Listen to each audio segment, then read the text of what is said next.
To study or not to study?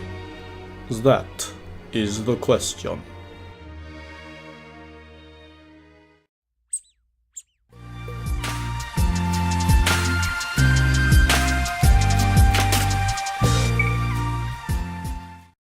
Says 絵で見るスペイン語。絵で this is hard. 見るスペイン語, which means learning Spanish by looking at pictures. Really high level stuff. I like this book though. Anyway, I didn't come here to talk about picture books written in Japanese for learning Spanish. I came here to talk about a way for you to maximize your language studies. So this is a continuation from our last video, which was about deep learning. And I'm going to show you a few ways to become a deep learner right now.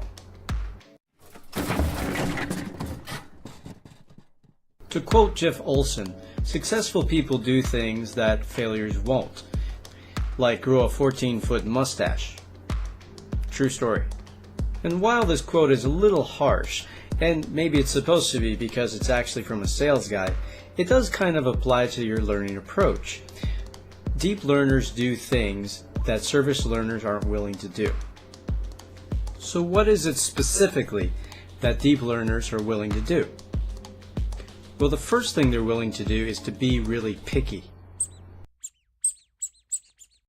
Ew, gross. No, I don't mean that kind of picky. I mean this kind of picky. In other words, deep learners are more critical. They're thinking more carefully about what they're learning. This goes back to the example I had before about learning a phrase like how to say I like in another language. Instead of just going, okay, got that, they'll stop and pick it apart. They might ask themselves how to say it in the negative form, like I don't like that, how to say it in the past form, like I liked that, how to say it with other helping verbs, like I want to like that, or I might like that. Another really important thing that deep learners do, and I really want to get into this in the future, is they keep their goals in mind. There are tons and tons of resources out there for learning a language, and you can't do them all in one lifetime. You've got to narrow it down, and keeping your goals in mind will really help you to do that. For example, if you're just learning a language for travel purposes, you don't really need to start reading magazines or scientific articles in the language. On the other hand, if there's something you really enjoy talking about, like say manga, then you'll want to narrow your focus to reading manga or reading stuff that's about manga. The third thing deep learners do is explore. And this really applies when you encounter something that you have some trouble with or you're not too confident about yet. A surface learner will tend to just plow through it and get to the next thing. But a deep learner is happy to sit there and think about it and really play with the idea until they've got it figured out. So what does this look like? Well, let's go back to the Japanese example I gave in the previous video about something ga suki. Well, let's say you've learned that you can put a noun there like ice cream ga suki or tennis ga suki, but you don't know how to put a verb there.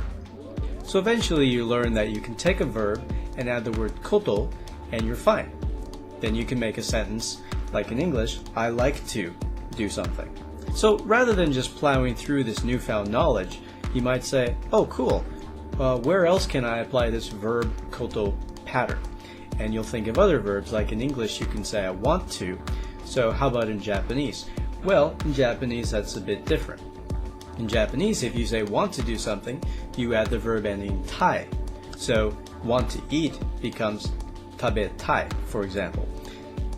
So a deep learner will explore this. They'll say, well, what other verbs have these interesting endings, and what other ones can I add koto to? A fourth crucial thing that deep learners do is they make connections. So working with Japanese here, because I'm working with what I know, let's say you've learned the pattern something something to you. And you know the word you is the verb say in English, and to is a particle. And you think, maybe to is like a quotation mark. I wonder if I can use that with a different verb like omo, which means think.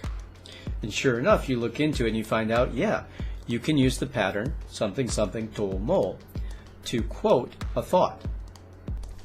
The last thing that deep learners do, and I think this is crucial for beginners especially, is they're willing to make mistakes. To a deep learner, a mistake is just an opportunity to grow. You're going to make mistakes, but mistakes just reveal to you what exactly you need to learn to become a better language speaker. So that's all they are. They're opportunities, and deep learners know this. But ultimately, the big takeaway here is you've got to be motivated to learn. You can apply all these techniques that I just talked about that deep learners apply, but if your attitude is, I just want to get to the end, I just want to hurry up, I just want to be fluent now, it's not going to work for you. So really it boils down to these two questions for you. Why are you learning the language? And how are you doing it? If you don't have a personal reason for doing it, or you're doing it in a way that's not really that enjoyable, it's going to be hard to take on this deep learning approach. It's basically like exercise. If you're not doing it for yourself, or if you're doing it for someone else, it's going to be hard to stay motivated day in and day out. Also, if you're doing it in a way that's not fun, that feels tedious, you're going to get bored or frustrated. So finally, I want to give you one really simple tip that can move you more towards that deep learning approach and away from the surface approach. And this tip is just this: ask questions. So the next time you're studying or practicing a language, whatever it is you're using, think of one question. It could be as simple as, if you're reading a book, what does this word mean?